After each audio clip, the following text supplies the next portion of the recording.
Bienvenidos, bienvenidas a este programa de Tangente. Ya saben, antes de que empecemos el programa, recordarles suscribirse a nuestro canal de YouTube, a nuestras plataformas de podcast y suscríbanse también o síganos en nuestras redes sociales, todo como Tangente GT. Nos buscan en cualquiera de esas plataformas como Tangente GT y ahí les vamos a aparecer. Hoy es un día, pues creo que bonito, interesante para Tangente, porque es nuestro primer programa que vamos a intentar hacer conversaciones, discusiones, contrastando ideas de una forma un poquito más explícita a la que a veces pasa cuando estamos en entrevistas o en análisis. Entonces tenemos nuestro primer debate oficial y nos acompañan para ello, y se lo agradezco muchísimo, Ricardo Barrientos, ¿qué tal? ¿Qué tal? Director de ICEFI, y Hugo Maúl, del CIEN, presidente ya del CIEN. Es que este señor ya, digamos, cambia ya tengo canas. No, es que hay muchos sombreros, ¿verdad? Que se han tenido durante todos estos años. Sí, 40 años. En 40 años pasa uno por muchos lugares, muchos puestos y muchas atribuciones. Ambos economistas reputados, podríamos decir de... Ustedes se han encontrado en más de una ocasión, digamos, en distintos espacios, ¿verdad? CIEN y ICEFI, ¿no? Es una... Solo en una mesa de guaros no he tenido yo todavía el gusto. No, esa es una mesa en la que no hemos estado. Entonces a lo mejor lo podemos solucionar después de esto, ¿no? Mesa de café discutiendo el curso de ecuaciones diferenciales, sistema de ecuaciones diferenciales, sí, en la del Valle varias veces. Ahí más o menos, así es. Piedra Santa, nuestro querido patrocinador, tiene librerías ubicadas en la Quinta Calle, Zona 1 y en Géminis 10. Tenemos también 25% de descuento en todos los libros a pagar con Ziggy. Piedra Santa. Si ven Tangente, tienen que comprar Piedra Santa. Va de la mano. Bueno, hoy vamos a... Y podemos decir que son de líneas ideológicas distintas. ¿Podríamos decirlo así? Yo creo que sí. Yo creo que es bastante evidente. Con todo respeto hay que decirlo así. Así es. Entonces, estaba pensando, ¿con qué empezamos? Y vi una imagen muy bonita, muy graciosa más que bonita, que fue en el discurso inaugural, en el discurso de toma de posesión de Bukele. Estaba invitado Javier Milei, que es este experimento interesantísimo por otra parte, ¿va? Y políticamente muy interesante para mí. Luego hablaremos en otra ocasión de eso, que está aconteciendo en Argentina. Pero Milei es un libertario con tintes anarcocapitalistas fuertes, muy claros, muy fuertes, y se había dado unos abrazos con Bukele de primera, o sea, una adoración así de tal, y está el señor así escuchando a Bukele, y Bukele dice, lo público tiene que ser mejor que lo privado.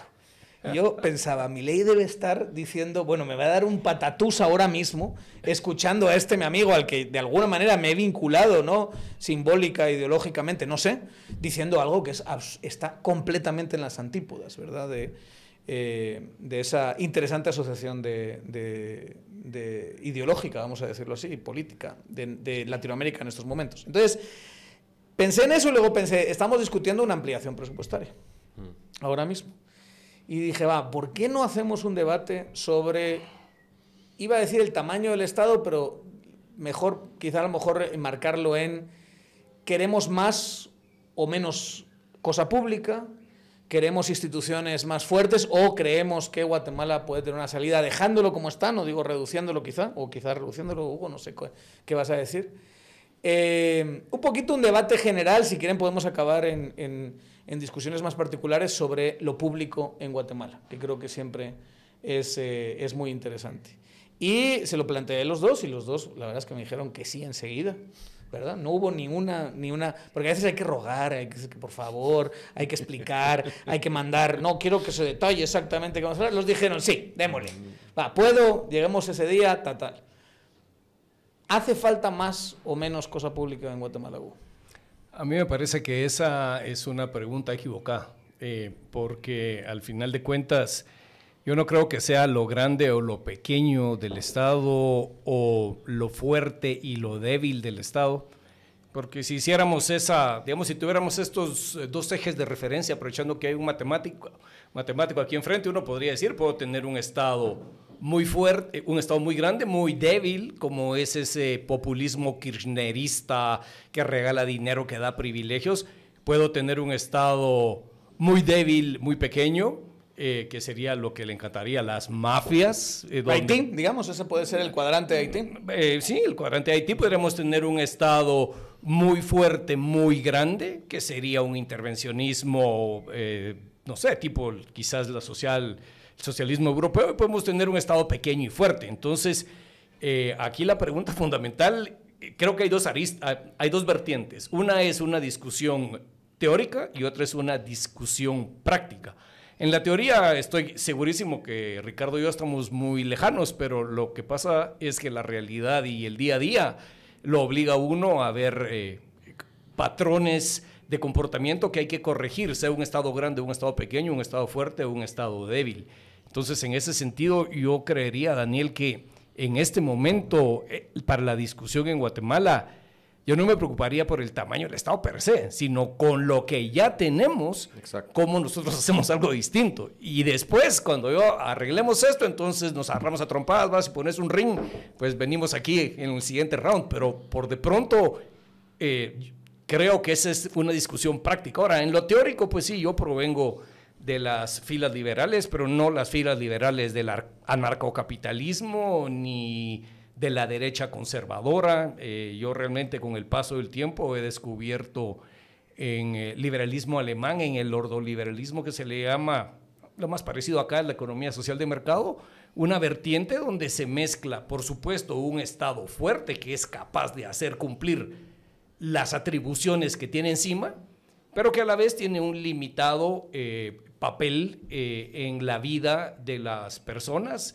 en cuanto a cómo interviene en las decisiones individuales, pero tampoco se olvida de las personas porque ofrece una red de seguridad social básica. Eso en algunos, no sé, pues según las taxonomías que hay en Guatemala, pues probablemente... Eres un marxista. Efectivamente, marxista-leninista. Entonces me estás boicoteando el debate de una vez, te estás poniendo demasiado marxista para este debate. Efectivamente. Te voy a decir una cosa, tienes razón, pero solo teóricamente, porque el debate sobre el tamaño del Estado y sobre la fortaleza del Estado está íntimamente relacionado, y bien que lo sabe Ricardo, con los recursos asociados. Yo lo que no creo es que hoy por hoy podamos tener un debate que se diga, no muevas ni un solo de estos recursos, con lo que tenemos vamos a hacerlo bien. Ojalá ese fuese el debate, pero yo no creo que eso se pueda. De hecho, para muestra un botón, tenemos sobre la mesa un debate sobre ampliación presupuestaria. Sí, a ver, creo que sí te vamos a arruinar el debate. Sí, me da a mí la sensación que sí. Primer debate y me lo boicotean de una vez. De entradita. A ver, es que pensaba, por ejemplo, con Hugo, ciertamente podríamos tener una discusión que toque puntos ideológicos sobre la forma de cómo componer el sistema tributario. Seguramente ahí tendríamos uno. Hoy incluso el ICEFI presentó una línea de investigación y ahí habría debate.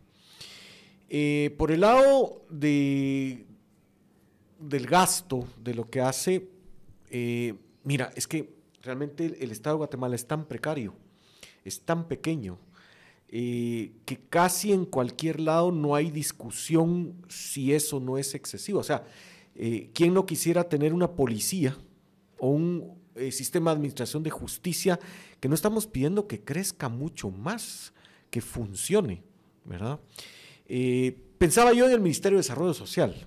Probablemente eso está en el apéndice en donde podríamos discutir desde una perspectiva ideológica si esa es una dependencia del Estado que debe o no debe existir. Pero yo creo que incluso Hugo lo que diría es, bueno, miren, yo tengo mi visión ideológica, pero yo sé perfectamente cómo está la situación de la pobreza extrema. Yo sé perfectamente cómo está la situación de la desnutrición crónica. Así es de que yo creo que rápidamente el matiz ideológico cedería a funciona, déjenlo, pero que genere resultados. Si no funciona, pues y no se puede componer, lo cerramos. Y yo sí me he encontrado en la situación que personas con un posicionamiento ideológico, filosófico, de izquierda, ¿verdad? Con fundamentos que podríamos llamar progresistas, están pidiendo a gritos cerrar el Ministerio de Desarrollo Social. ¿Por qué? Porque es una institución que está sufriendo una situación tan grave de disfuncionalidad y captura. Ahí tenemos las investigaciones periodistas que hicieron estos dos, Marvin del CID, estos dos reporteros, estos dos comunicadores, y ahí estaba el Net Center de Yamatei, y ellos lograron documentar que efectivamente mucha de la gente que trabajaba, que trabajó en la campaña, entonces se le contrató en el Ministerio de Desarrollo Social y ahora es un problema. Entonces, yo creo que la precariedad de la situación del Estado de Guatemala es tan grande que fuera de esos extremos, esas aristas, el análisis desde la perspectiva ideológica es un lujo que no nos podemos permitir. Por ejemplo, yo no creo que en una discusión, en un debate con vos, Hugo, vayamos a discutir si la necesidad de la infraestructura vial es real o no, ¿verdad? O sea, tanto necesitamos la carretera para llevar a una persona que necesita ir a un hospital como poder mover mercadería de una corporación transnacional que necesita sacar su producto para llevarlo al puerto o al aeropuerto, ¿verdad? Entonces, yo creo que la precariedad es tal que rápidamente coincidimos en la discusión de cómo rescatar de la iniquidad funcional a las instituciones, y realmente el debate ideológico está muy, muy al margen, lo tenemos muy lejos. Y lo triste es que ojalá nos pudiéramos dar el lujo de debates ideológicos. Ojalá estuviésemos discutiendo una reforma tributaria, en donde yo voy a defender, por ejemplo, gravar las rentas del capital y Hugo me va a atacar porque eso, no, esos son debates que no nos podemos dar el lujo de tenerlos ahora, por desgracia. Sí, es aquí lo que sucede finalmente es que, digamos, tratando de ponerme un sombrero ideológico y decir que hay que ampliar la participación de la esfera privada en lo público. La podríamos llamar privatización, alianzas público-privadas, concesiones, como querramos, poniéndome ese sombrero. El problema que yo veo es que no existe la densidad institucional para que una receta de ese tipo pueda ponerse en práctica, echar buenas raíces y florecer. Cualquier cuestión que yo dijera inspirado ideológicamente en la preeminencia del sector privado o de lo privado sobre lo público, yo tengo que reparar y darme cuenta que es tal la debilidad institucional que existe dentro del marco jurídico que rige este tipo de procesos y dentro de los mecanismos de funcionamiento y control del gobierno, que lo más seguro es que uno con una buena intención toma una medida de esas y termina otorgando privilegios, termina otorgando favores y creando condiciones contrarias a los que un liberal debería aspirar, como es no generar mercados protegidos, no generar barreras de entrada. Por supuesto, asegurar que no sean mecanismos sujetos a la corrupción ni a la cooptación política.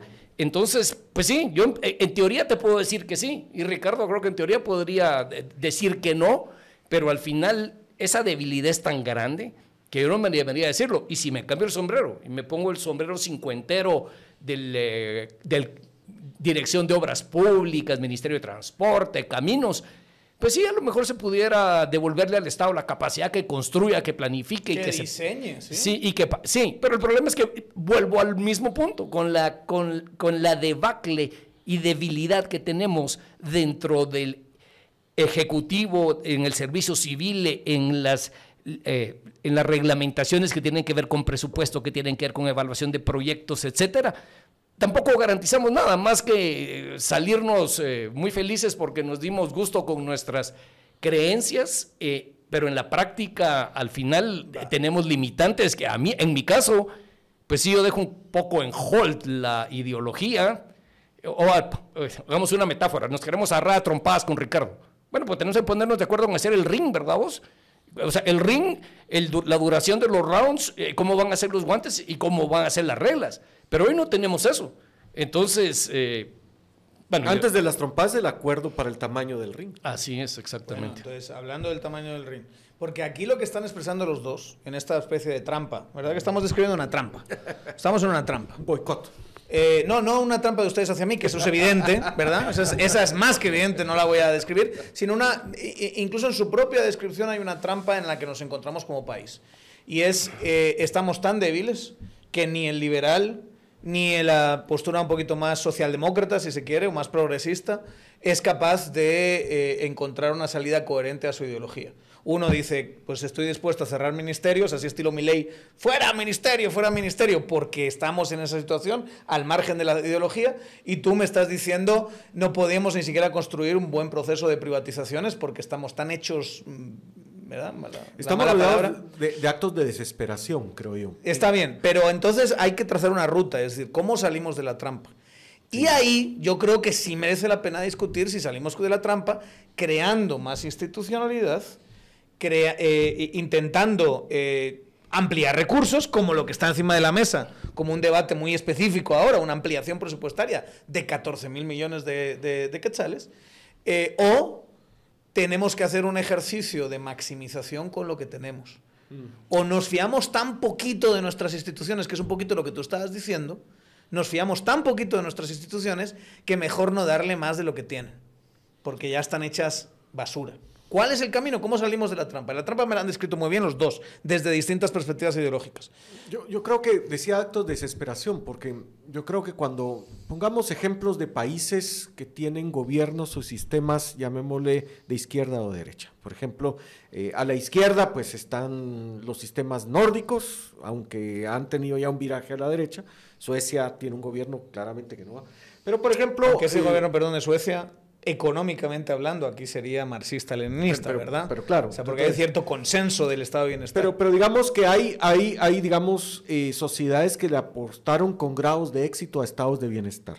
Entonces, digamos, y cuando uno ve, más si uno ha tenido la oportunidad de ir a ver, entonces uno dice, no, esto es, ¿verdad? Pero luego, ubiquémonos a sistemas que han tenido o que tienen sistemas exitosos más hacia la derecha, sistemas, digamos, capitalistas que están funcionando bien. Y uno diría, bueno, en realidad no me importa, pero si funciona bien, uno ve a la gente viviendo mejor, uno ve calidad de vida, pues vámonos por ese sistema. Entonces, en realidad no importa con que funcione algo, y ese es un acto de desesperación. Me parece que lo mismo está ocurriendo en el proceso de la administración del presidente Arévalo, en el sentido que y vuelvo al Ministerio de Desarrollo Social. Recordamos que este ministerio fue dirigido por personas altamente cuestionables. Digamos, la famosa fotografía del ministro, se recuerda en el Peladero, en una situación muy comprometedora, ¿verdad? Photoshop. Que el Photoshop, no me quiero cebar en contra de la persona de Raúl Romero, que era el ministro, pero bueno, da una idea. Acabo de citar esta investigación periodística de que ahí está metido el Net Center de Yamatei, que esto y que el otro, pero probablemente si uno ve en la persona del ministro Abelardo Pinto, de sus viceministros, que están haciendo un esfuerzo legítimo y que están capturando cuotas de efectividad, y que mal que bien la perspectiva es que probablemente en 2024 no van a poder ejecutar mayor cosa, pero que en 2025 han logrado no la captura, sino que la recuperación de la entidad. Por lo menos el control, digamos. El control, hay una esperanza de funcionamiento correcto y legítimo, de efectividad, y que están generando el potencial creíble, ¿verdad? Creo que vos no te opondrías a que siga el MIDES, pues. Si va a funcionar, que funcione. No, y además tengo la ventaja que me puedo poner el sombrero de anarcocapitalista y mencionar a la ministra Petovelo. Ha dicho en anarco, Argentina. no ha hecho narco. No. Anarcocapitalista. Ponerme el sombrero de la ministra Petovelo y de Milei, que ahí tienen al Ministerio de Desarrollo Social, que estaba ultra cooptado y que fue lo que hicieron, pues la receta de la capitation, ¿verdad vos? O sea, ¿quién necesita? Hago un censo, le doy una tarjeta prepago y el dinero que tengo que se vaya... lo transfiero.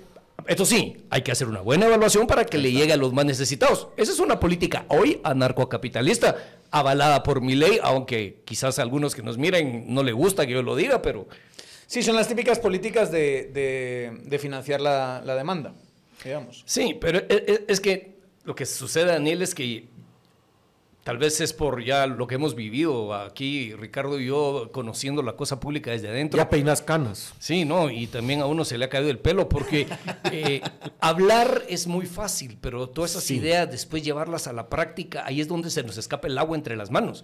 Entonces sí, si Abelardo Pinto en el 2025 tiene un sistema medianamente bien armado, con un buen censo priorizado, pues que siga adelante. Si su compañero canino sufre del corazón, queremos recomendarles Pimo Bendan y Pragma de Brouwer para perros que tienen problemas del corazón. No se olvide preguntar a su veterinario por estos medicamentos que tienen caja roja y blanca y tienen un precio muy competitivo. Pimo Bendan y Pragma de Brouwer. Si están preocupados por el corazoncito de su mascota, échenle un vistazo. Ahora, si por ejemplo, vamos a Abelardo Pinto le salen malas cosas, es decir, sufrimos la desgracia que este personaje se corrompe, sus viceministras resulta que también se corrompen, y además de meter al Net Center de Yamatei, meten al de Semilla, y entonces no va a venir del lado del liberal capitalista ultraderechista conservador de Hugo Maúl, sino que va a venir del ISEF y va a decir, señores, eso está mal, es mejor cerrarlo. Como hemos dicho, que si hay una parte de la propuesta de ampliación presupuestaria que no le encontramos justificación técnica y que no lo vemos bien, pues no se debe aprobar. Eso lo que demuestra es que el debate ideológico en realidad ha quedado relegado a un muy segundo plano y lo que queremos estamos en un plan más de paramédico bomberil. O sea, no estamos pensando en el signo ideológico de la persona que está ahí tendida. Estamos aplicándole el procedimiento para revivirlo porque si no se nos va, se está muriendo. Entonces, los paramédicos no le preguntan, ¿usted es liberal o es progresista? Antes de ponerle los aparatos del desfibrilador, ¿verdad? Entonces, yo creo que uno lo puede ir haciendo ministerio por ministerio y lo que está ocurriendo con el debate de esta ampliación presupuestaria es eso. O sea, es creíble, tiene sustento, va a ir bien, porque si no, no lo aprueben. Sí, totalmente de acuerdo. Solamente en relación a la taxonomía que hizo Ricardo de mi persona, ni conservador ni extrema derecha, para que quede claro. Sí, es broma, lo digo. Te pongo un ejemplo. Es que también el debate creo que se ha movido. La semana pasada celebramos aquí el Congreso de la Red Liberal de América Latina, 20 años de la red, 40 años del 100.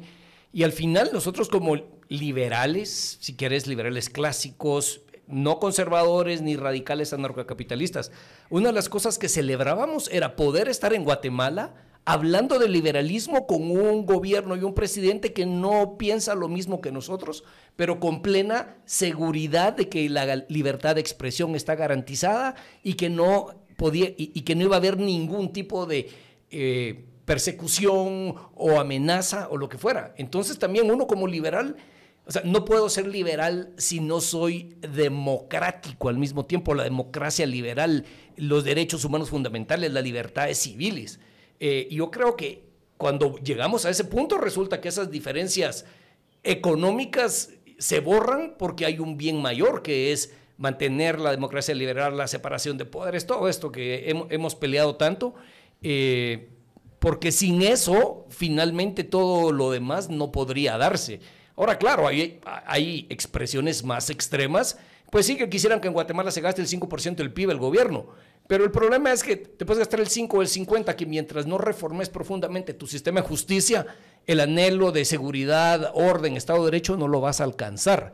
Por eso creo que el debate se ha trasladado del ámbito del topos uranos, de las ideas, al menos en esta mesa, a un ámbito completamente... Eso es lo que les iba a preguntar, porque se ha trasladado en también unos viejos zorros como ustedes, que ya llevan bastante, con todo el cariño y respeto, llevan bastante en esto y que a lo mejor no, o sea, ya peinan canas, ya han tenido su proceso, ya han tenido sus fracasos también, ya han visto hacia dónde nos ha llevado esas discusiones ideológicas y están en esta etapa de su vida donde prácticamente yo después de esto voy a proponer una fusión entre el CIEN y el ICEF. Voy a... Tenemos algunos proyectos ahí en conjunto. Sí. Porque uno sí ve ciertos espacios de discusión donde estas cosas todavía importan. O sea, porque y yo vuelvo a insistir, está bien, hay que recuperar al moribundo, pero al final en el proceso ya, una vez que ya le has vuelto a arrancar el corazón, básicamente, ¿cuál es el tratamiento que se le da? Y la guía de si vamos a hacer un Estado concentrado y fuerte en algunas cosas o vamos a intentar aspirar a algo bastante más amplio en lo social, sí importan, porque nuestra vamos a decirlo así, el camino para conseguir más recursos o menos recursos, la política fiscal, por ejemplo, de aquí a los próximos 20 años, imagínense que somos capaces en estos 4 años de medio revivir a este moribundo. Si importa esa visión ideológica al final. Yo quiero construir qué clase de Estado, este Estado que todavía está por construir, que es un Estado maltratado por la cleptocracia. Bueno, mira, yo puedo ponerme, y me lo he puesto públicamente, el sombrero de Milei en cuanto a la obra pública. Milei abiertamente dijo, voy a parar todo el financiamiento de la obra pública que está pendiente de pago, porque cualquier persona de buena voluntad lo único que podría desear es que no se gaste más en ese sistema con la corrupción que hay. Una posición anarcocapitalista, el Estado no tiene que meterse en nada. Si me presionas un poco, dadas las circunstancias actuales y futuras, porque esta es una reforma muy, muy difícil de hacer, Quizás yo creería que no habría que invertir un centavo porque no hay garantías que se vaya a usar bien. Yo creo que al final... A lo mejor que Argentina se puede permitir eso porque ya tiene ciertas carreteras. Pero aquí también... Paramos aquí... Pero si se lo van a robar, ¿para qué quieres meter dinero a un sistema que se lo van a robar? Le vas a meter dinero a las medicinas, pero ¿y si las medicinas van a parar a manos de contratistas privados corruptos? Solo en la cabeza, en el idealismo de alguien puede pensar, estoy gastando más, por lo tanto la población está mejor atendida. Ese puente es el que yo miro roto. Si querés es demasiado pragmatismo, pero... Bueno, pero es una buena ya discusión ponerlo encima de la mesa porque eso implicaría que el camino de este gobierno es paren las obras, dejen de pagarle a contratistas. Esa idea de qué poco ejecuta, casi habría que celebrarla, ¿verdad? Pues sí, como Milei, sí. Porque no he ejecutado ni miércoles de estas obras, porque obviamente tengo todos estos pagos pendientes que son, creo que son, ¿cuánto es la deuda del Ministerio de Comunicaciones? Como 16.000 millones. 16.000 millones por cobrar y ni de lejos tienes eso en el presupuesto. Entonces lo convierto en mucho más grande la deuda, pero no pago a todos estos corruptos, porque asumimos que seguramente en el 99% hay corrupción, digamos, en los procesos de obra. Yo creo que lo que nos está moviendo es el convencimiento que tenemos un presidente que no es ladrón. Y yo creo que... Por lo menos el presidente. Bueno, y yo creo que ha sido bastante enérgico en destituir a sus ministras y ministros que no llenan sus expectativas y no... a ver, quien ha perdido su confianza en ese sentido, lo ha destituido. Y fulminantemente. Y fulminantemente. Yo creo que no todo está perdido. Yo creo que antes de cercenar, digamos esto, sí el presidente Arévalo tiene que empezar a sentir un poquito la presión, digamos, que sí el tema de poner a funcionar las instituciones y generar los resultados, pero no como una estrategia vacía de comunicación y que voy a llenar un PowerPoint o un spot en TikTok donde hablo de resultados, pero la gente no lo siente. No. Estamos hablando de los resultados que no se ven en TikTok, los resultados que la gente siente, ¿verdad? Yo lo que diría es la apuesta de estar renovando posiciones y realmente exigir que funcione, yo no la veo mal. Yo no la veo mal. Yo incluso escribí una columna en la que hablaba, estas instituciones tienen dos perspectivas, las del vaso medio lleno y vaso medio vacío. El vaso medio vacío es que es un gobierno débil, no tenían cuadros, patatí, patatá. El vaso medio lleno es, de verdad, quieren hacerlo. Podemos discutir su capacidad, podemos discutir su conocimiento, su experiencia, pero yo diría, el presidente Arévalo debe hacer una pausa, probablemente replantear su estrategia y algo muy importante, que no es agradable, tiene que reevaluar todo su gabinete en estos términos. Porque, a ver, incluso hasta me parece que lícito es. Sabemos que en algunas posiciones ha colocado amigos, ha colocado correligionarios partidarios y bueno, se vale. Pero aquí ha pasado suficiente agua debajo del puente. Aquí estamos siendo un poco severos con el ministro porque no ha pasado un año. Han pasado apenas 4 meses. Sí, 4. Pero es un tiempo valiosísimo y yo creo que incluso los asesores del presidente Arévalo están muy preocupados por la carencia de estos resultados. Llenar TikToks de resultados inventados ya se vio que no funciona. Y yo creo que el tema de infraestructura es uno, y yo creo que el ministro Félix Alvarado tiene ahorita el beneficio de la duda todavía, ¿verdad? Al igual que el ministro de Finanzas, esos no son posiciones para hacerse popular. El que quiera ser candidato desde finanzas o desde comunicaciones está equivocado. Ahí es para caer mal, porque va a tener que tomar decisiones que a más de alguien va a dejar enojado e insatisfecho.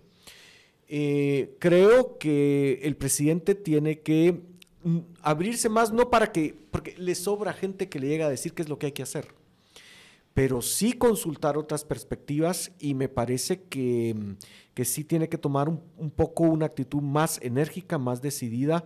No sé si copiar a Milei o a Bukele es la idea, pero sí va a tener que lanzarse a algo más dramático, ¿verdad? Transdoc es una feria de empleo permanente y quieren conseguir recurso humano que no están consiguiendo. Acudan a Transdoc, escríbanles, contáctenos @transdoc.com o vayan a transdoc.com y tendrán servicio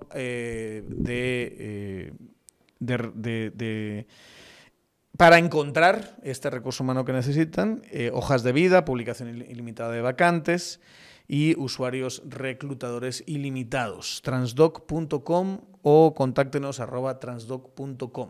Si necesitan recurso humano, acudan a ellos. ¿El Estado que tú imaginas se puede pagar con el dinero que hay ahora mismo en el presupuesto? Pues mira, yo cuando conocí a Ricardo fue en los tiempos del pacto fiscal, hace casi 25 años, vamos. Más o menos. En ese contexto de discusión del pacto fiscal, y puedo decir que vine yo con una visión ideológica porque no había tenido yo esta oportunidad de conocer el sector público más desde adentro. Lo que se decía un poco en términos así muy coloquiales es: usted cállese y pague más la carga tributaria del 12%, nos vamos a encargar nosotros de crear un sistema donde se va a gastar bien. Ese fue básicamente el mensaje principal. Pero el pague más era a los empresarios. Sí, sí, no era globalmente progresivo, ¿verdad? Paguen más todos. Pues no sé, ¿verdad? Aquí tu servidor apoyó la creación del YETAP, que era el sustituto del YEMA, pues, o sea, eso, digamos, eso ya me movería a mí en el espectro hacia lugares muy oscuros de la izquierda. Pero lo que pasa es que cuando uno lo ve, es que una cosa es hablar de la fiesta y otra es estar metido dentro de la fiesta. Pero te digo eso, digamos, esa discusión era una discusión válida, había una esperanza de que se podían mejorar las cosas. Hoy, 25 años después, yo no creo que con la carga tributaria que tenemos se pueda tener un estado mínimo liberal viable. Pero lo que sí yo no puedo conceder hoy es que pretendamos que paguen más los guatemaltecos mientras no haya garantía de que los recursos que ya están van a ser mejor utilizados. El otro día, Jorge Labarreda, que es el experto en CIEN en temas sociales y evaluación de proyectos, hicieron un estudio sobre la planificación que hace Segeplan, se lo presentamos a la gente de Segeplan. Yo nunca había visto, son las primeras etapas de la planificación. Entonces le digo, Jorge, después de ese estudio, ¿en qué debería gastar Guatemala? Le digo yo, pues mira, la pura verdad es que mejor sería si no gastara ni un centavo, porque gastamos y no sabemos para qué gastamos. A ese nivel de deterioro nosotros estamos llegando. Entonces, digamos, desde una esquina ideológica, yo pudiera decir, sí, yo creo que la participación de los privados en la construcción de obra pública tiene que incrementar, pero me estaría engañando a mí mismo si yo creo que mi nirvana ideológico va a ser lo que se va a materializar con la situación que hay hoy. Lo mismo que si Ricardo pensara, no, démosle el triple de recursos al MISIBI y volvamos a la Dirección General de Caminos. Ahí es donde yo siento que, aunque nuestras posturas ideológicas pueden estar diferentes, cuando tratamos de aterrizar en lo que se puede, inexorablemente uno termina reconociendo que hay reformas previas muy profundas que se deben hacer para de verdad después poder tener esta discusión en un sentido concreto que termine beneficiando o afectando a sectores específicos. Tu vía, digamos, tu camino que estás proponiendo es, sí hay que hacer crecer al Estado, pero no vamos a empezar a hacer crecer al Estado hasta que no empiecen a funcionar las cosas con lo que se tiene. Eso sería básicamente, si le quieres llamar ideológico a eso, pues, llamarlo así. No lo llamemos ideológico, llamemos camino, digamos, camino de reforma o camino de cambio. Hemos hablado de Milei, hemos hablado de Bukele, que son, digamos, estrellas rutilantes en la política latinoamericana, pero la otra gran estrella que acaba de reivindicarse al oeste se llama AMLO. AMLO ha pegado, digamos, una victoria como se ha visto poco. Porque la victoria de Bukele en El Salvador, sí, es enorme, pero digamos, era ya una dictadura en ciernes. México es un país mucho más grande, mucho más complejo, económica y socialmente muchísimo más sofisticado y demás.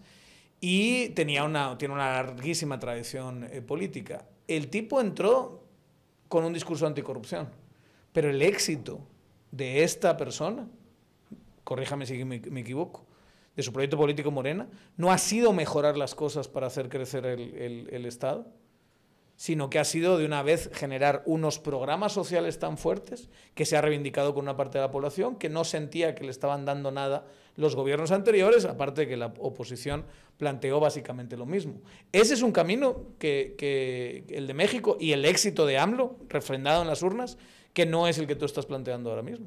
Es otro camino. No, claro, quien ganó fue Claudia Sheinbaum, no fue AMLO, sí, pero... ganó AMLO, hombre. Bueno, okay, es morena, es AMLO. Sí, es morena. AMLO hizo algo, perdón, solo pie de página, hizo algo extraordinario en política que yo no he visto en mi vida. Eligió quién iba a ir de su partido y eligió quién iba a ir en la oposición. Él dijo, voy a empezar a elevarle la figura a esta. Qué maestría para que todo quedase marcado donde él quería que estuviese. Bueno, AMLO lo que está haciendo lo mismo que hizo Lázaro Cárdenas hace 100 años, que es construir de nuevo la dictadura perfecta.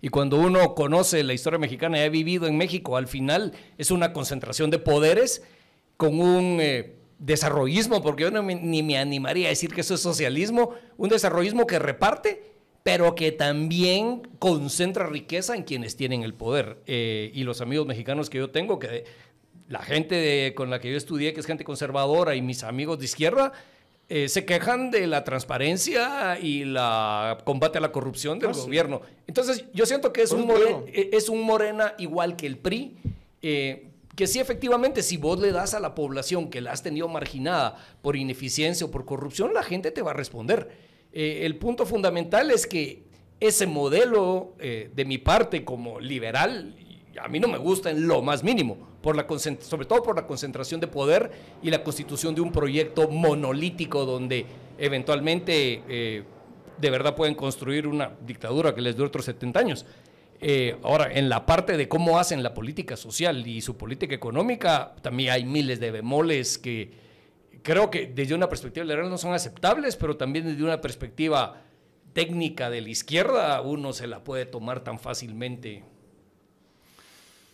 Yo diría... ¿Tú esperarías a maximizar los recursos que tenemos para empezar a hacer crecer al Estado, donde lo quieres llevar tú? Yo diría, en esto de que el presidente Arévalo tiene que cambiar y tiene que hacer una pausa y revisar, yo creo que tiene dos grandes focos de potencial. Uno es clarísimo. el Ministerio de Comunicaciones, Infraestructura y Vivienda. Y si Félix Alvarado funciona, fantástico. Si no, hasta que funcione. El gobierno no puede terminar sin encontrar una fórmula para que ese ministerio funcione. ¿Funciona te refieres a hacer carreteras? A entregar carreteras. Porque a otra agenda pero para también Félix el sería, aeropuerto, pero también, o sea, es pero la otra agenda vivienda. para Félix es limpia esa cosa. Un poquito como lo de Félix. No, tienen que entonces hablando entregar, de- tienen que entregar. Sí. Fíjense que es infraestructura, es comunicaciones y es vivienda, ¿verdad? Y el otro foco de potencial es el Ministerio de Desarrollo Social. O sea, si no lo han cerrado, es porque entonces le están apostando a recuperarlo. Y yo ahí incluso me acercaría al sector privado. Me acercaría al sector privado porque el objetivo tiene que ser, bueno, no sé si erradicar, pero por lo menos reducir la pobreza extrema. Podemos discutir los mecanismos, eso es siempre discutible. Pero yo no puedo pensar en un sector privado de una economía que está avanzada en el consumo privado, que gente que pueda transitar por lo menos de la iniquidad y el riesgo de morirse de hambre y la pobreza extrema a la pobreza, que no vean un potencial de consumidores. Incluso yo estoy seguro que esa conversación sí la han tenido con el sector privado. Pero mucho bla bla, ¿en dónde están los primeros resultados? Entonces, yo creería que el presidente Arévalo tiene que plantearse esos dos focos de potencial. No tienen que ir a los 14 ministerios. Y lo que uno no ve en la ampliación presupuestaria, porque ya no vamos a entrar a las discusiones. Nosotros decimos que son 16 mil millones de quetzales. Tienen 16 mil millones que sabemos que las AS va a recaudar. Solo para que lo entienda nuestra audiencia. Dices que son 16.000 porque técnicamente se equivocaron al pedir 14.000 ¿o qué? Sí, lo que pasa es que, y eso está documentado, esos son los cálculos con los datos que tenían a febrero. De hecho, hay un acta de fecha 7 de febrero. Pero si toman en cuenta la actualización de las variables macroeconómicas que hizo el Banco de Guatemala y la recaudación tributaria observada a abril, ya están por salir las cifras a mayo, no son 99.000, nosotros creemos que son 102.292. O sea, hay más, les faltan 3.000 millones de quetzales. El hecho es de que tiene una cantidad nada despreciable, ¿verdad? Se mira macroeconómicamente, o sea, eso como porcentaje del PIB se ve, ¿verdad? Lo que estamos criticando de la ampliación presupuestaria es que no vemos los focos de potencial del gobierno ahí. Probablemente... Que no es estratégica, dices tú. Que no es estratégica. Creo que es demasiado pragmática. O sea, están pensando en darle plata a los consejos departamentales de desarrollo con toda la argumentación en contra de eso. Y yo lo que creo es que ahí es el juego de los votos, ¿no? Los diputados distritales. No. Acá lo que deberíamos ver, creo que hay un tema, y ese es en tu área, Daniel, el tema de comunicación. Se hablan de las 4.000 escuelas. Yo siempre he dicho, ¿dónde están? ¿Por qué no invitan a los centros de investigación a una conferencia y nos muestran los resultados del plan? Dicen que son el remozamiento de las escuelas. Esa es una. Pero yo creo que a la gente, a la confianza, al consumidor privado, que es la base de esta economía, se le puede llegar fácilmente por dos vías. El tema de infraestructura y el tema de resolver condiciones de vida, que básicamente es consumo. O sea, si la gente tiene hambre, necesita consumir en alimentos. No veo que una visión clara de esas dos prioridades esté por lo menos en lo que el gobierno ha logrado comunicar. Posiblemente lo tienen, pero su base electoral y en general la ciudadanía está tan mal comunicado todo que no lo percibe. Entonces, pienso que estas escaramuzas como la de la ampliación presupuestaria se resolverían si tuviéramos más claridad de qué es lo que estamos hablando, ¿verdad?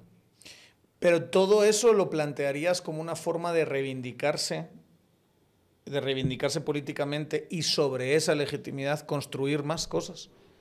O sea, esas ventanas de oportunidad lo harías para decirle, la gente está contenta, está percibiendo que hay un cambio y eso te da chance a no solo tener 4 años, sino tener mucho más. Digamos, no robar es una condición necesaria y urgente del cambio, pero no es suficiente. Ser honesto no es suficiente. Tienes que ser efectivo también. Y eso cuesta mucho. Yo estoy totalmente de acuerdo. Decirlo es muy fácil. Los que hemos estado sentados ahí en un cargo con cuentadancia es muy fregado. Pero es que ese es el desafío. Para eso se sentaron ahí. Entonces, tampoco hay que pobrecitos, ¿verdad? Si se sentaron en un despacho es porque están a la altura del desafío. Yo creo que esas son 2 rutas en donde rápidamente pueden, no solo en discurso, sino en estrategia política, sino que además los agentes económicos les van a responder, pues. Bueno, en conversaciones como estas, pues qué lujo tener un vinito de vez en cuando. Aquí no lo vamos a sacar porque todavía no es hora, pero les recomiendo que si van a tomarse un vinito, como siempre, tomen su Party Smart al mismo tiempo que toman el primer trago, y al día siguiente, como están consumiendo algo que le va a proteger el hígado, al día siguiente van a tener menos malestar y a largo plazo van a tener un mejor hígado porque va a ser afectado menos por el alcohol. Así que, como siempre, les recomendamos que vayan al Super 24, a farmacias, a supermercados, compren una cajita de 10 y pruébenlo. ¿Cuántas veces se me han acercado en la calle? No se lo pueden imaginar a decirme Party Smart funciona. No sé, es que no se puede imaginar la cantidad de veces que hemos tenido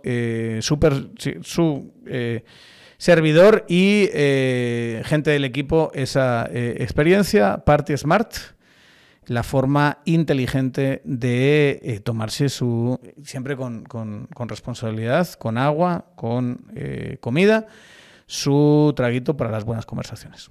Por cierto, dicen que se conocieron en el tema del pacto fiscal hace 25 años.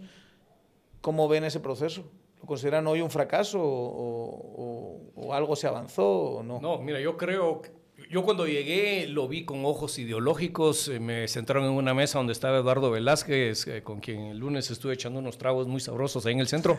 Yo dije, me sentaron... Que yo desde que te conozco tienes una amistad con Eduardo. Sí, pero Eduardo Weyman me pidió que el finado Eduardo, que formara yo parte, y estaba Eduardo, y dije, Eduardo me mandó aquí con este comunista. O sea, sí ha habido ideología. Pues. Y empezamos a trabajar, y al final uno se da cuenta que el proyecto Guatemala es más que izquierda o derecha. El proyecto Guatemala requiere unos elementos que yo creo hay suficientes puntos de encuentro entre todos los distintos espectros que hayan en ideología para trabajar.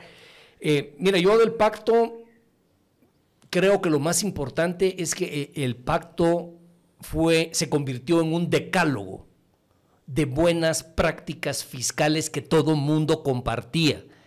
Digamos, se convirtió como en el manual Carreño de buenos modales. Entonces nadie se atrevía a decir ninguna estupidez que no estuviera dentro del marco del pacto. Algunas cosas me gustaban del pacto, sí, otras no me gustaban.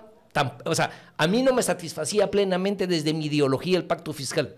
Y estoy seguro que tampoco a Ricardo le satisfacían otras, pero era un acuerdo mínimo que todos adoptaron. Concedamos que no tuvo los resultados que debía tener, pero por lo menos ordenó la discusión. No esto que tenemos ahora, que cualquier cosa vale. Yo en los años 2005 me fui a burlar de los hondureños porque decían cada estupidez en materia fiscal que yo les decía aprendan de Guatemala. En Guatemala ya adoptamos el manual de Carreño de las buenas prácticas. Hoy eso se olvidó. ¿Qué daría yo? Porque tuviéramos un marco de referencia, como el pacto que evitara que se digan idioteces, pero... ¿Idioteces como qué? Para que los expliques. Bueno, cómo financiar gasto corriente con deuda pública, que es algo que antes era un precepto que no se podía pasar, hoy se la pasan por el arco del triunfo. Por ejemplo, una parte que el pacto fiscal tenía clarísima, uno de los últimos pilares, que era la regularización de los bienes del Estado. Sí. Esa parte... la descentralización fiscal con las municipalidades, toda la parte que tenía macroeconómica de balancear el presupuesto sobre el ciclo económico. Había muchos elementos, claro, se hablaba de progresividad, se hablaba de gravar la renta de una manera más fuerte y de equidad y desigualdad. A mí esas cosas siguen sin gustarme. Pero estoy dispuesto a conceder eso con tal de que se hable de responsabilidad fiscal, se hable de eficiencia, se hable de combate a la corrupción. Yo lo que más lamento hoy de no tener el pacto es que vale decir cualquier cosa y por cualquier persona. En ese sentido se perdió un referente de cómo se maneja la política fiscal. Yo diría, por ejemplo, viene un diputado y presenta una iniciativa de ley para un régimen fiscal especial de Vaquitas 2 y ahí está que están votando y casi lo aprueban, pues. Ese sería el tipo de cosas que yo creo que el pacto no debería permitir, pues. O sea, ¿Te está refiriendo a la propuesta del diputado de Cabal, sí. Luis Aguirre, que se basaba en qué? Sí, a ver, en 2019 se aprobó un régimen tributario especial para agroproductores, para productores agropecuarios, que eran básicamente ganaderos. Resulta que ahora les parece poco, quieren otro. Por poco pasa, ¿verdad? Y eso viola todos los principios del pacto. O sea, el tema de que, por ejemplo, de equidad horizontal, si tenés dos agentes económicos en condiciones iguales, ¿cómo es posible que uno no va a pagar impuestos y el otro sí? ¿Verdad? Entonces, por ejemplo, aquí diferiríamos. A mí me gusta, pero que lo hagan general para todos, ¿vamos? No solo para los ganaderos. Ahí es donde, digamos, ahí hay una diferencia. Claro, pero digamos, un principio de un régimen tributario es la generalidad. Sea bajo o alto, pero parejo para todos. Un porcentaje igual. Claro, entonces, no, digamos, si yo voy a ser sujeto obligado de un impuesto, porque tú no, ¿verdad? Claro, ¿cuáles son las bases de recaudación de ese impuesto? Lo podemos discutir, puede ser progresivo, puede ser plano, puede ser regresivo, ¿verdad? Pero el tema es que ellos quieren su régimen, ¿solo por qué? Porque son ganaderos. No, es que eso está en los principios del pacto, que no debe ser así. Y con un discurso que aplicaría a todos los sectores, digamos. No, es que es un sector importante y entonces si pasamos estas penurias y estamos en esto y estamos en lo otro. Ahora, volvemos a lo, digamos que, porque tu preocupación era sobre el Estado. Yo creo que nuestra situación es que antes de discutir el tamaño del Estado, hablemos sobre la efectividad del Estado. Y ahí hay un consenso donde caen las ideologías, ¿verdad? Nadie quiere un Estado inefectivo. Eso es lo claro. Ni la derecha, ni la izquierda, ni adelante, ni atrás, ni arriba, ni abajo. Nadie quiere un Estado inefectivo. Más cuando la inefectividad implica actividades delictivas y criminales como la corrupción. Pero incluso para hacerlo más efectivo, hay una línea que tiene que ver con los recursos. Yo me acuerdo, tuve la posibilidad de estar un mes hace ya muchos años, digamos, recibiendo, esto fue hace como 13, 14 años, recibiendo un curso sobre temas de inteligencia y seguridad en Estados Unidos, en la universidad asociada al Ministerio de Defensa de Estados Unidos. Una bonita experiencia. Y tuvimos a un fulano que nos vino a hablar de sistemas de inteligencia. Entonces, era curioso porque tú ves la perspectiva de liberal, digamos, clásica del Estado gringo, que es contrasta mucho por alguien que tiene sus venas el Estado europeo. El Estado europeo es mucho más grande, expansivo. Y llegaba y decía, aquí hay un problema que solucionar en temas de inteligencia. ¿Cuál es nuestra filosofía? Le tiramos recursos a mansalva. Nosotros agarramos recursos y se los tiramos. ¿Se duplican recursos? Nos da igual. Para mí lo importante es que yo tenga la información. No, es que tenemos a 3 haciendo lo mismo. Qué bueno que tenemos a 3 haciendo lo mismo. Mi filosofía, decía él, en inteligencia, es que si nosotros de verdad identificamos un riesgo de seguridad, le tiramos todos los recursos. Ahí tendrías a alguien que te está diciendo, para solucionar y hacer más efectivo al Estado, lo que necesito es meterle muchos más recursos, ¿verdad? Y la discusión, y yo creo que aquí ustedes han entrado en una coincidencia muy clara, es que tenemos que detenernos y antes de empezar a hablar de reformas fiscales, de recaudar más, de utilizar más recursos, de endeudarnos más, que también se podría, ¿verdad? Tenemos margen de endeudamiento a mansalva también en este país. ¿Quieren ustedes parar y decir, hagamos con lo que tenemos más efectivo el Estado y luego ya sobre eso podemos construir un Estado liberal pequeño o un Estado más grande socialdemócrata? ¿Estoy entendiendo bien? ¿Lo estoy marcando bien? Para mí ese es el tema, pero la misma respuesta a qué haces con un problema también tiene una connotación de recursos. Es que yo creo que lo que nos ha pasado a ambos lados del espectro es que, no es el caso, pero supongamos que así fuera, es que nos quedamos en nuestra discusión ideológica y los 102,000 millones hoy se manejan o se van para financiar corrupción y esa corrupción llega a crimen organizado, o se van en pagar sueldos y salarios de poderosos sindicatos que de verdad al final lo único que están viendo es el beneficio del propio sindicato y no de los niños ni de las personas que acuden al sistema de salud. Entonces, cuando vos me decís hay que gastar más, si uno pudiera diseñar un nuevo, no sé, pensemos en el Ministerio de Infraestructura. Mira, aquí tengo una forma específica en la cual yo voy a garantizar que son proyectos necesarios que van a beneficiar a la población en condiciones de transparencia, efectivos y verificables. Yo te diría, denle dinero a ese. Ah, no, pues que tengo una deuda con un constructor de Pajapita San Marcos. Pues, hermano, que se espere cuando le toque. Si hay algo bueno, es el caso del Mides que vos estás diciendo. Si hay un proyecto que está bien armado, que se justifica, denle. Y si no alcanza, pues denle más. Y si no alcanza con 12% de carga tributaria, pues aumentemos. Pero que de verdad se muestre el resultado. Yo creo que no existe ese intermedio donde podamos quedar satisfechos los que queremos un Estado pequeño, fuerte, efectivo, y con los que quisieran un Estado más grande. Al final, si no lo tienes, pues sí, una discusión ideológica puedes tener, así como le encanta a los chicos. Yo lo que me frustra un poco de esa discusión que tienen los más jóvenes es que antes se arreglaban a trompadas y a balazos esos problemas. Hoy no pasan de decirlo en TikTok, ¿verdad? Entonces sí, yo ya tengo mi colección de navajas y cuchillos para cuando quieran tener esas discusiones más vívidas y sanguíneas. Sí, donde tienes más, ahí sí skin in the game, que dicen, ¿verdad? O sea, ya cuando se acaba en violencia, te estás más involucrado, ¿no? En tu integridad física. Sí, sí, pero bueno, yo no sé, digamos 20 años de militancia ideológica. Yo creo que al final la militancia ideológica honesta creo que se choca con una realidad y un compromiso y una vocación que uno tiene para una Guatemala mejor. Ahora, si esto fuera ideológico, puramente ideológico, y me cayeran cascadas de dinero por ser ideológico, bueno, entonces tal vez sería un radical anarcocapitalista de primera, pues. Lo que pasa es que a lo mejor la conversación es muy interesante, pero elegí a dos personas no muy adecuadas para debatir entre ellas porque ya tienen un recorrido. Pero en este país yo he leído análisis que dicen, y no, yo asumo que no estás de acuerdo, nunca hemos hablado de esto, que dicen que la carga tributaria en este país es altísima para las grandes fortunas, digamos, para las grandes empresas, sobre todo, por ejemplo.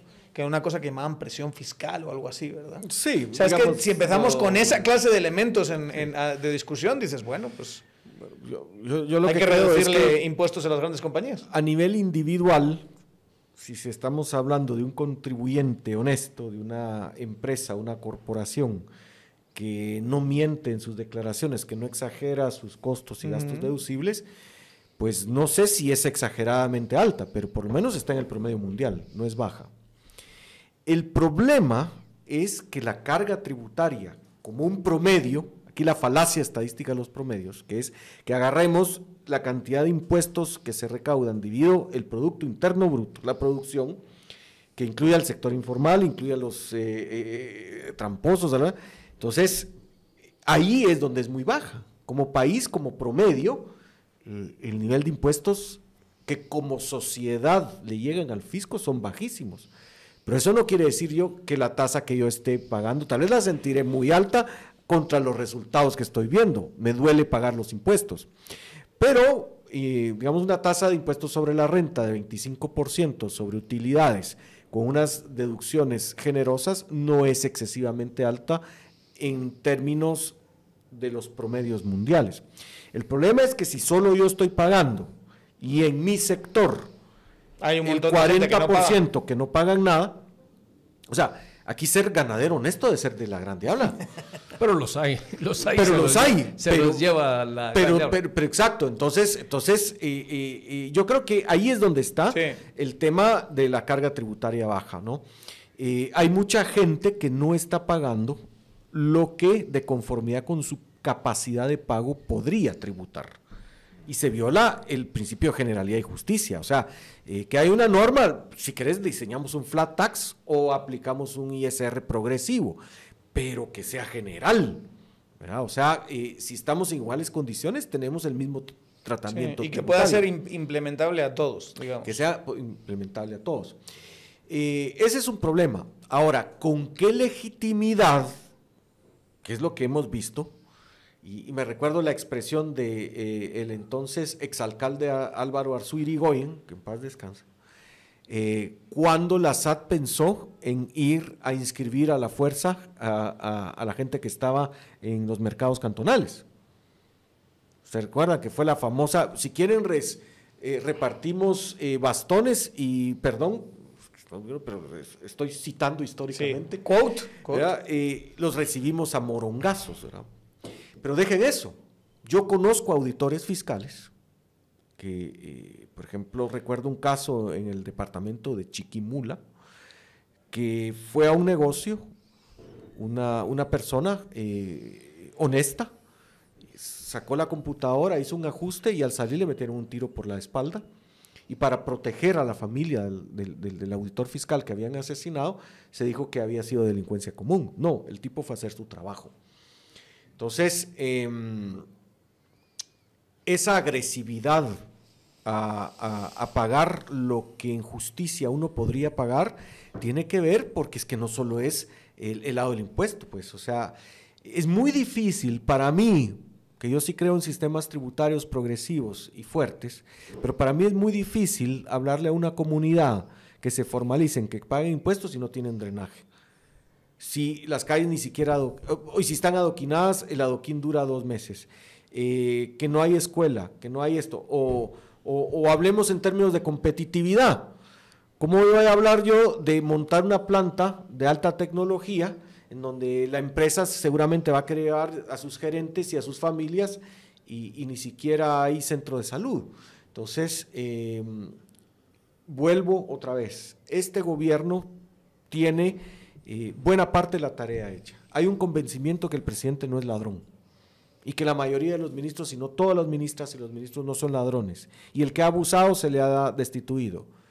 Ese es un capital de partida, no voy a decir capital semilla, un capital de partida que otras administraciones no han tenido. Claro, sí. Pero se está pasando el tiempo. Sí, un poco lo que le dicen a los ministros de Milei. Está muy bien que te encargues de combatir la corrupción y que luches contra la casta, pero también tienes que gestionar, porque al final de cuentas la población espera resultados. A mí, yo miro mucho televisión argentina. Bernardo... Que es muy buena, además, sí, hay que decirlo. Sí. Muy buena producción. Pero interesante porque hay medios que claramente son conservadores, que defienden a Milei, que les cuesta mucho criticarlo, pero empiezan ya a criticarlo por la incapacidad en la gestión, por haber dejado a muchos funcionarios del gobierno anterior que lo están boicoteando, por desconocimiento. Y miro una historia paralela entre Bernardo es clarísimo. y Milei. Innegable, además. Con la diferencia que Milei sí tiene un carácter mucho más explosivo. Y te voy a decir una cosa, por lo menos en términos de comunicación. Y yo me prometí no decir estas clases de cosas, pero bueno, ya que iba a decir mala palabra. ¿Qué remedio? Milei explicó mucho mejor lo que iba a hacer y las consecuencias de lo que iba a hacer. Milei dijo, voy a hacer esto. Las vamos a pasar. Sí. ¿Verdad? Y va a pasar esto, y va a haber inflación, y va a haber esto. Y lo dijo en su discurso inaugural. O sea, marcó, puedes estar de acuerdo o no con lo que está haciendo, eso es otra cosa. Pero él dijo, voy a hacer esto. Voy a hacer esto por un diagnóstico, la casta, nos han robado y tal, me han elegido para esto, y las consecuencias va a ser todas estas cosas que vamos a estar muy jodidos de aquí a unos meses. Y yo creo que eso te da otra clase de legitimidad. Yo creo que y yo creo que se equivocaría la gente. No, es que están siendo victimistas. Tú llegas a este gobierno, empiezas y dices, nos han dejado un chiquero. Nos han dejado un chiquero que no funciona. Tienen a su gente o a gente del sistema por todas partes, que encima están protegidos por leyes laborales. Yo no puedo sacar a todo el mundo. Es más, solo pagando indemnizaciones me gasto todo mi presupuesto. No... Hay cálculos por instituciones que yo hablaba con un amigo y me decía, es que si yo saco a todos me gasto el 75% de mi presupuesto. Si saco a todos los que tengo que sacar, digamos. Entonces voy a sacar al 25% de los que tengo que sacar para tener presupuesto para hacer algo, ¿verdad? Y luego el siguiente año voy limpiando y voy. Pero además lo que va a pasar es A, B, C, D, E. Yo lo explico bien. Ahora que vienen las lluvias. Hay que llegar y decir, vienen unas lluvias muy difíciles, ustedes están sintiendo el calor que estamos sintiendo todos, esto tiene consecuencias que entre los dos océanos va a haber unos huracanes y se calcula que hay 25 huracanes que van a venir, se van a quedar las carreteras hechas en... Obviamente yo heredé de todo este sistema, he tenido que estar sacando, renovando, la ministra no me funcionó, no le tuve confianza, vamos a pasarlas mal, pero les voy a decir hacia dónde vamos a ir. Esa clase de comunicación es necesaria. Y esa clase de comunicación, y no es el ministro, es la presidencia, el que tiene que poner negro sobre blanco. Este es el camino que yo les estoy proponiendo, esto es como lo que voy a hacer, y las consecuencias de hacerlo son sangre, sudor y lágrimas. Las consecuencias de hacerlo es que nos vamos a pasar mal en esto, esto, esto y esto. Y claro, cuando ustedes empiecen a sentir que la cosa está mejor, va a ser en 2026 al final. O sea, el que es maravilloso comunicando es Bukele, además de AMLO, que son dos genios para mí. Llega Bukele y dice, no se me olvida jamás, estamos curándonos de una enfermedad. ¿Y qué les pasa a ustedes cuando se curan de una enfermedad? Se toman una pastillita y con la pastillita muy posiblemente empiezan a sentirse peor. Pero porque nos tenemos que curar. La enfermedad nos ha hecho mucho daño. Entonces ese tratamiento de cáncer que yo me voy a tomar me va a generar náuseas y me va a generar... Porque la enfermedad no es una gripe, ¿verdad? Esto es un cáncer. La radiación, la quimioterapia me va a dejar hecho, pero que sepan que nos estamos curando. Ponerlo en esos términos es muchísimo más efectivo y creo que ese paralelismo que yo sí lo veo constantemente entre esos dos y que es curioso que tengas a unos muy críticos con Bernardo que están viendo cosas muy parecidas con Milei, ¿verdad? Y que el trato es completamente distinto cuando los paralelismos sean importantes. La diferencia en cómo se aproximó para mí es radical. Rescato un tema muy interesante. En la foto... En varias fotos sale el gabinete de Milei y sale un personaje que no tiene todavía un cargo público, que está a cargo de la coordinación del plan. Ese es Federico Sturzenegger. Estudió en la misma universidad que yo estudié en los Estados Unidos y bajo ninguna circunstancia Federico es un anarcocapitalista. Pero, digamos, alguien que en su discurso es extremo radical libertario, tuvo tuvo el luzazo o lo convencieron o se equivocó, pero puso a una persona, podríamos decir, más de centro práctica, aterrizada, a lidiar con ciertas reformas. O sea, con Milei lo que sí no estamos viendo es la implosión del Estado para que el anarquismo capitalista surja. Lo que estamos viendo es todos los pecados que siempre se han criticado, gradualismo, posibilismo, mantener instituciones del Estado que no funcionan, pero es que al final lo principal es el poder por el poder. Es que además los anarcocapitalistas deben estar muy decepcionados con Milei. Debería. O sea, los puros deben decir, bueno, este está jugando a como... O sea, mira el discurso que tiene, mira la radicalidad de su discurso, no está jugando eso. Y me imagino que le va a pasar lo mismo a los radicales simpatizantes de Bernardo que esperaban otra cosa. No, hay molestia, hay molestia. Yo quiero recoger algo y para llevarlo a la coyuntura y el pragmatismo, la diferencia en términos de comunicación. Con esto de la ampliación presupuestaria, nuestro primer comunicado de prensa, hemos sacado 2, el segundo lo sacamos ayer, era precisamente un llamado a comunicar mejor por qué había que ampliar el presupuesto. Y yo creo que, yo decía, hay un problema grave que no le veo claridad al presidente Arévalo y a su equipo de cuáles son sus focos de potencial de resultados. Yo lo identifico en comunicaciones y radio social, está bien. Pero lo otro es con las deficiencias y las debilidades de la comunicación, porque, a ver, volvamos un momento a las escaramuzas y al debate que hay sobre la ampliación presupuestaria. Ahí hay varios temas. ¿Por qué la presentan hasta ahora? ¿Por qué la mantuvieron en secreto? ¿Cuál es el nivel de discusión que tuvo esta propuesta dentro del gabinete de gobierno?